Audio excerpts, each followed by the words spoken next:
Welcome to my channel friends.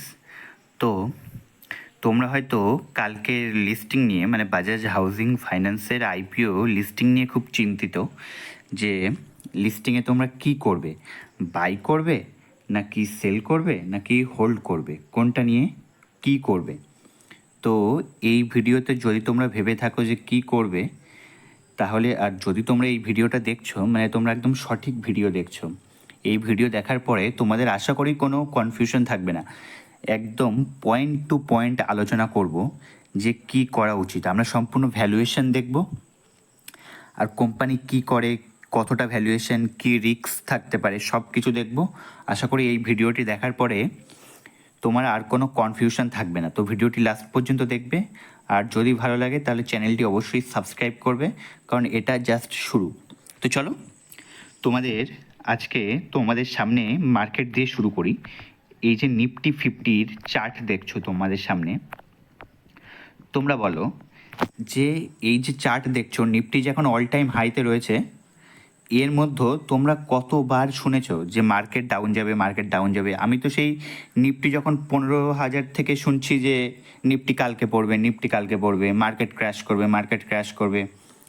তোমাদেরকে আমি একটা সিম্পলি কথা বলি বন্ধু, দেখো মার্কেট, তোমরা ধরো মার্কেট এমন যাচ্ছে, ঠিক আছে, তোমরা এই পয়েন্টে এসে ভাবলে যে মার্কেট ক্র্যাশ করবে, এই পয়েন্টে এসে ভাবলে মার্কেট ক্র্যাশ করবে। এবার এই পয়েন্টে তোমরা সেল করলে, তোমাদের শেয়ার সেল করে দিলে, দেন ধরো নেক্সট 1 বছর ধরে মার্কেট ক্র্যাশ করলো না, এখানটা এসে মার্কেট ক্র্যাশ করলো, তাহলে এই যে ক্র্যাশের পয়েন্ট এ, পয়েন্ট বি, পয়েন্ট বি এর থেকে অলওয়েজ উপরে থাকবে। মানে যে শেয়ার তুমি এখানে একটা দামে সেল করবে, সেটা সেই শেয়ারটা দেখবে বি পয়েন্টে এসে অনেক উপরে এসে গেছে, সেখান থেকে একটু ডাউন করলো। মানে আমার কথার বলার সিম্পল মানে হচ্ছে, মানে তোমরা অ্যাকচুয়ালি মার্কেট ক্র্যাশ করলে যত টাকা লস করো, তার থেকে এই ক্র্যাশ হবে হবে হবে এটা ভেবে আগে থেকে সেল করে তার তার থেকে বেশি টাকা লুজ করো। সেই জন্য কি, সেই জন্য মার্কেটে ওয়েলথ, টাকা বানাতে গেলে মেন মন্ত্র কি, মার্কেটে কি অলওয়েজ রিমেন ইনভেস্টেড, মানে অলওয়েজ ইনভেস্টেড থাকো। এবার কি ধরো তোমার মনে হচ্ছে যে মার্কেট ডাউন যাবে, মার্কেট এখন অল টাইম হাইতে রয়েছে, তো কি সেই সময় তোমরা তোমাদের যে টোটাল পোর্টফোলিও ভ্যালু আছে, টোটাল পোর্টফোলিও যে ভ্যালু আছে সেখান থেকে 10% হয়তো সেল করলে, সেল করে এটাকে ক্যাশ করে রাখলে, নিজের কাছে রাখলে, তা কি যদি মার্কেট সেল করে, মানে মার্কেট যদি ক্র্যাশ করে, তো এই 10%টা এখানে ইনভেস্ট করবে, মার্কেটে ইনভেস্ট করবে। তো এরকম একটা স্ট্র্যাটেজি হতে পারে, কিন্তু তার মানে এই নয় যে তুমি সব কিছু সেল করে বেরিয়ে আসলে যে আমি একদম পুরো পারফেক্ট টাইমে একদম নিচে এসে এন্ট্রি করবো, এটা কারোর পক্ষে সম্ভব নয়। এটা মানে একমাত্র ভগবানের পক্ষে সম্ভব, আর আমরা তো ভগবান নই, আমরা মানুষ। তো যারা এরকম বলে যে এখন সেল করে সব বেরিয়ে যাও বেরিয়ে যাও, পরে যখন ক্র্যাশ করবে আর যখন একদম মার্কেট যখন একদম বটমে থাকবে তখন আমরা ইনভেস্ট করব, তো এটা হিউম্যানলি পসিবল না। Are you getting my point? তো চলো, যেটা মানে এখন মোস্ট চর্চিত, মানে যেটা নিয়ে সব থেকে তোমাদের বেশি কোশ্চেন কি, বাজাজ হাউজিং ফাইন্যান্স, এটা নিয়ে কি করব, সেল করব নাকি হোল্ড করব নাকি আরও বেশি বাই করব কাল। তো চলো দেখি। দেখো বাজাজ হাউজিং ফাইন্যান্স বর্তমানে এখন কারেন্টলি এর মার্কেট ক্যাপ কত, 60,000 কোটি, আর স্টকের পি কত, 33।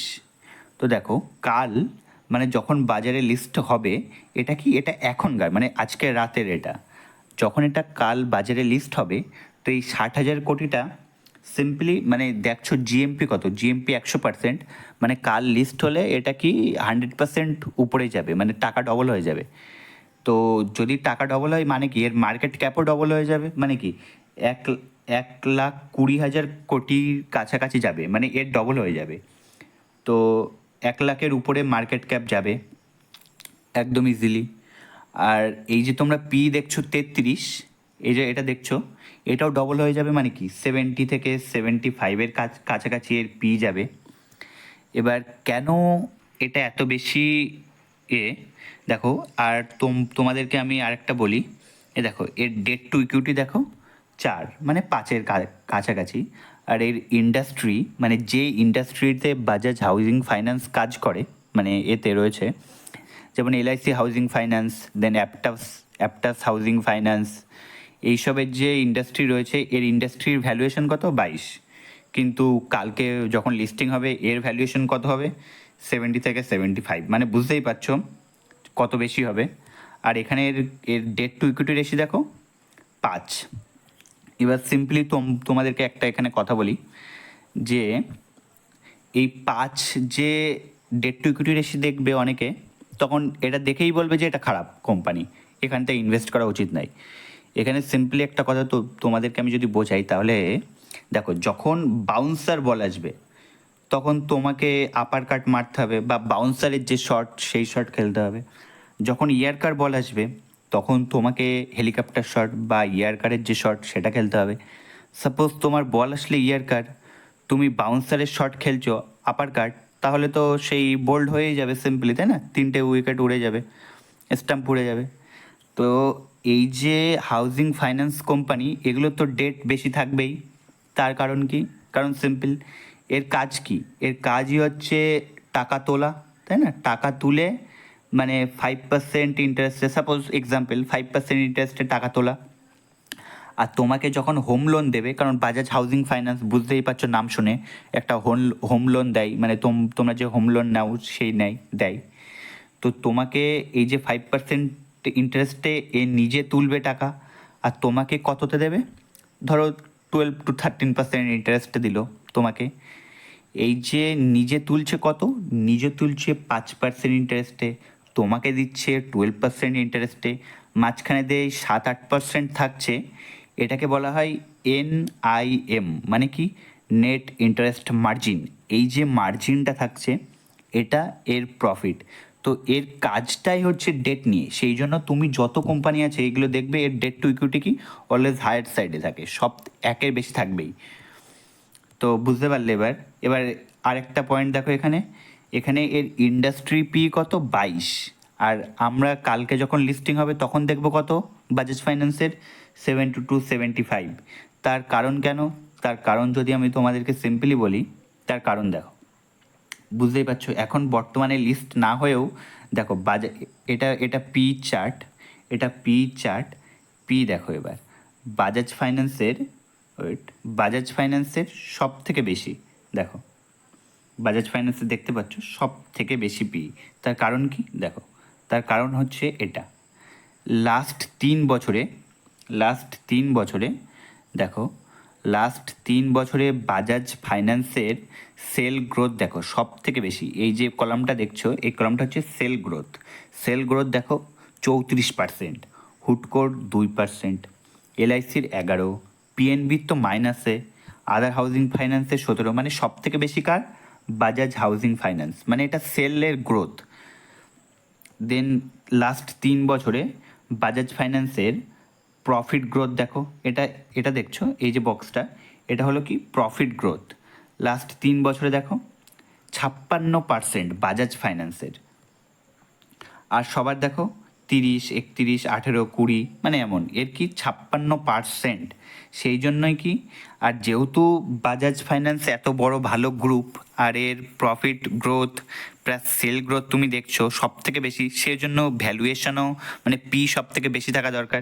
এবার পি তো বেশি থাকা দরকার, কিন্তু কত বেশি? সেটা 70, সেটা 80, নাকি সেটা 100, নাকি 200, সেটা আমরা একটু পরে আলোচনা করব। এবার দেখো, এবার বাজাজ হাউজিং ফাইন্যান্সের আমরা যদি ব্যালেন্স শিট দেখি, এটা দেখো এটা হচ্ছে কত? এটা 2021 সাল, এটা কি 2024 সাল।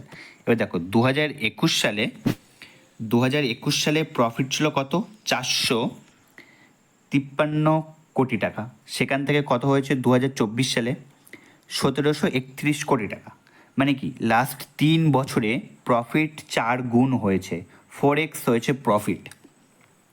এবার একটু আগে যে আমি এই শিটটা দেখালাম, এই যে শিটটা তোমাদেরকে দেখালাম, এই যে LIC হাউজিং ফাইন্যান্স আছে, দেন PNB আছে, আধার আছে, অ্যাপটাস আছে, আভাস আছে, এর তুমি যদি ব্যালেন্স শিট দেখো কারোর ব্যালেন্স শিটে এই যে লাস্ট 3 বছরে যে প্রফিট 4 গুণ হয়েছে, এত বেশি প্রফিট হয়েছে কোনো কোম্পানির এমন প্রফিট হয়নি।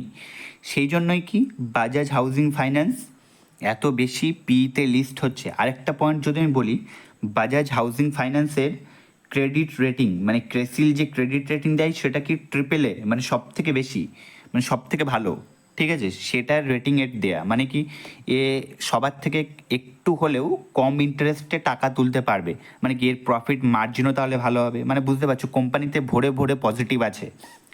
আর বুঝতে পারছো বাজাজ ফাইন্যান্স, বাজাজ ফিনসার্ভ, এদের যারা ইনভেস্টার ছিল তারা তাদের মানে কত পরিমাণ টাকা বানিয়েছে, তাই না? আমি তোমাদেরকে আগের দিন একটা এক্সাম্পল দিচ্ছিলাম যে 2002-তে যদি তুমি 10,000 ইনভেস্ট করতে, তাহলে সেটা বেড়ে মানে 2024 এখন কত হতো, 1,53,00,000 টাকা হয়ে যেত। বুঝতে পারছো মানে কত মানে টাকা বানিয়েছে, বুঝতেই পারছো বাজাজ ফাইন্যান্স। এবার যদি বাই সেল নাকি হোল্ড করব সেই বিষয়টা যদি আমি বুঝি, তাহলে দেখো এটা যদি আমি সিম্পলি বলতে চাই তাহলে আমাদের আর একটু বেশি বুঝতে হবে। টাটা টেকনোলজি, এটার এক্সাম্পল তোমরা বোঝো তাহলে বুঝতে পারবে, তোমরা নিজেরাই বুঝতে পারবে যে বাই করবো না সেল করবো না হোল্ড করবো।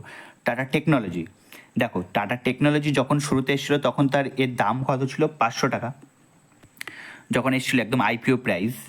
তারপরে লিস্ট হয়েছিল কততে, লিস্ট হয়েছিল 1200 টাকাতে লিস্ট হয়েছিল, 500 টাকা দাম ছিল, 1200 টাকাতে লিস্ট হয়েছিল। লিস্ট হওয়ার পরেও দাম বেড়ে হয়েছিল কত, 1400 টাকা, মানে লিস্ট হওয়ার পরেও ডবল লিস্টিং গেইন দেওয়ার পরেও বেড়েছিল 1400 টাকা পর্যন্ত, ঠিক আছে। তারপর এখন তোমরা শেয়ারের দাম দেখো, শেয়ার ডাউন করতে করতে ডাউন করতে করতে এখানে 1,000-এরও কম এসেছিলো, এখন একটু বেড়ে 1100-র কাছাকাছি এসছে, তো বুঝতেই পারছো ডাউন হয়েছিল। আর এটার পি দেখো, এটা হচ্ছে কি টাটা টেকনোলজির পি দেখাচ্ছি আমি। টাটা টেকনোলজির পি দেখলে দেখতে পাবে এই যে পয়েন্টটাতে ও লিস্টিং হয়েছিল তখন কি 87-এর কাছাকাছি পি ছিল, যখন এর সেক্টর পি মানে যে সেক্টরে টাটা টেকনোলজি আছে, টাটা টেকনোলজি তারপরে কেপিআইটি টেকনোলজি, মানে এগুলো বুঝতেই পারছো তোমরা, ইভি ইভি রিলেটেড বিজনেস করে, ইভি রিলেটেড সফটওয়্যার করে, আইটি বিজনেস। তো এই যে সেক্টর ছিল এই সেক্টরের ভ্যালুয়েশন কত ছিল, 60 মতো। আর টাটা টেকনোলজি কত ভ্যালুয়েশন নিয়ে এসেছিল, 87। বুঝতে পারছো মানে কত ওভার ভ্যালু ছিল। এবার আর এখন দেখো কত আছে, এখন কত, এখন 70, ঠিক আছে, মানে 65 থেকে উপরে, 70-র কাছাকাছি। তো এখন 70, তখন ছিল 87। এবার এটা ডাউন হয়েছে, ঠিক আছে। তার মানে যখন কোনো কোম্পানি এত বেশি ভ্যালুয়েশন নিয়ে আসে, সেক্টরের যেটা ভ্যালুয়েশন তার থেকে বেশি এত ভ্যালুয়েশন নিয়ে আসে, তখন তাকে সিম্পলি প্রত্যেক কোয়ার্টারে ভালো রেজাল্ট দিতে হয়। যদি সিঙ্গেল কোয়ার্টারও মিস হয়, ভালো করে শুনবে, যদি সিঙ্গেল কোয়ার্টার মিস হয় তাহলে কি শেয়ার ডাউন যাবে। এবার তোমরা দেখছো কি যে বাজাজ হাউজিং ফাইন্যান্সের পি কত হবে কাল, 70-র কাছাকাছি, কিন্তু এর যে নিজের সেক্টরের এটার ভ্যালুয়েশন কত, 30। এর সেক্টরের ডবল ভ্যালুয়েশন, তার মানে কি, মানে একে প্রত্যেক কোয়ার্টার ভালো রেজাল্ট দিতে হবে, না হলে কি শেয়ার ডাউন যাবে। তো শেয়ারের যত না বেশি আপসাইড বাকি, যত না শেয়ার উপরে যাবে, তার থেকে বেশি কি ডাউন সাইড বাকি, মানে ডাউন সাইডে বেশি আসার চান্স, ঠিক আছে। মানে এবার দেখো তোমাদেরকে আমি যদি সিম্পলি বলি একদম পুরো বাংলা ভাষাতে, বাই করা সেল করা না হোল্ড করা উচিত, সিম্পল ভাষাতে যদি বলতে চাই, দেখো বাই সেল নাকি হোল্ড করবে।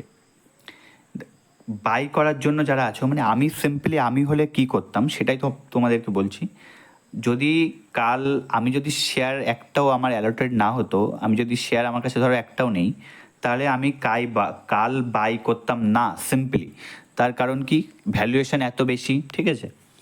এবার এবার আমার কি মনে হচ্ছে, কাল লিস্ট হওয়ার পরে বাজাজ ফাইন্যান্স কাল যখন লিস্ট হবে তখন একটু বাড়বে, তারপরে কমবে কি কমবে না সে বিষয়ে আলাদা, কিন্তু আমার মনে হচ্ছে কাল লিস্ট হওয়ার পরেও বাড়বে। তার কারণ কি, কারণ যেদিন মানে লাস্ট আর কি অ্যাপ্লাই করার দিন ছিল সেদিন অনেকের ইউপিআইতে অনেক অসুবিধা হয়েছে, মানে অনেকে অ্যাপ্লাই করতে পারেনি। তো সেই জন্য আশা করি, আর যেহেতু দাম 70 টাকা, সেহেতু আই থিঙ্ক সবাই মানে বাই করার চেষ্টা করবে। তো কাল আই থিঙ্ক মানে বাড়বে লিস্ট হওয়ার পরে। তো আমি কি করতাম, আমি কাল এটাকে বাই করতাম না, আমি জাস্ট ওয়েট করতাম কারেকশন হওয়া, মানে নিচে আসার ওয়েট করতাম। এবার কি সেল করার জন্য তোমরা কি ভাবছো, এবার দেখো সেল করার জন্য দুটো ওয়ে আছে। যারা যাদের 15,000 টাকার এটা অ্যালটেড হয়েছে, ঠিক আছে, যাদের এই 15,000 টাকাটা দরকার নেই সিম্পলি, তারা এই শেয়ারটাকে কি রেখে দেবে, কাল সেল করবে না। এই 15,000 টাকাটা কালকে রেখে দেবে তারা। তারা কি, কারণ দেখো বাজাজ একটা ভীষণ বড় পাওয়ারফুল গ্রুপ, তো এরা নিশ্চয়ই ভালো বিজনেস করবে, এত দিন ধরে বিজনেস করে আসছে, তো কি সিম্পলি এরা টাকাটা রাখবে। আর যাদের এই 15,000 টাকাটা দরকার, তারা কি সিম্পলি সেল করে বেরিয়ে যাবে। তার কারণ কি, একদিনে টাকা ডবল হয়ে গেছে, তাই না? সিম্পলি তারা বেরিয়ে যাবে। আর আর যাদের টাকাটা দরকার নেই, তারা সিম্পলি এটা হোল্ড করে রাখবে, সিম্পলি হোল্ড করে রাখবে। তো বুঝতেই পারছো, তোমাদেরকে আমি তিনটাই বললাম। যদি তোমার টাকা দরকার না হয় 15,000 টাকা, তাহলে তুমি এটাকে হোল্ড করে রাখবে। আর যদি তোমার টাকা দরকার হয়, তাহলে তুমি এটাকে সেল করবে কাল। মানে আমি হলে আমি কি করতাম, এটা কোনো বাই অ্যান্ড সেল রেকমেন্ডেশন নয়, তোমরা অবশ্যই নিজের স্টাডি করবে। আর আমাকে যদি কাল বাই করতে হতো, আমি ধরলাম একটাও শেয়ার আমি পাইনি, তাহলে আমি কাল বাই করতাম না, আমি সিম্পলি ওয়েট করতাম। এর জন্য কি ওয়েট করতাম, নিচে আসার ওয়েট করতাম। তার তার কারণ কি, এখন বুঝতেই পারছো ভ্যালুয়েশন এত বেশি। মানে আমি অবশ্যই এই কোম্পানিটা রাখতাম নিজের পোর্টফোলিওতে, কিন্তু কি কাল যদি 140-এ উঠতো, দেন আমি একটু কারেকশন হওয়ার ওয়েট করতাম। আর আমি তোমাদেরকে বলবো কোন প্রাইস পয়েন্টে এই শেয়ারটা ভালো, বুঝতে। তো এর জন্য চ্যানেলটিকে অবশ্যই সাবস্ক্রাইব করে রাখবে। আর বুঝতেই পারছো, তাহলে তোমাদের কাছে ক্লিয়ার হয়ে গেছে। তো দেখা হচ্ছে পরের ভিডিওতে। Till then, no matter where you are, I will find you and I will teach you finance. By.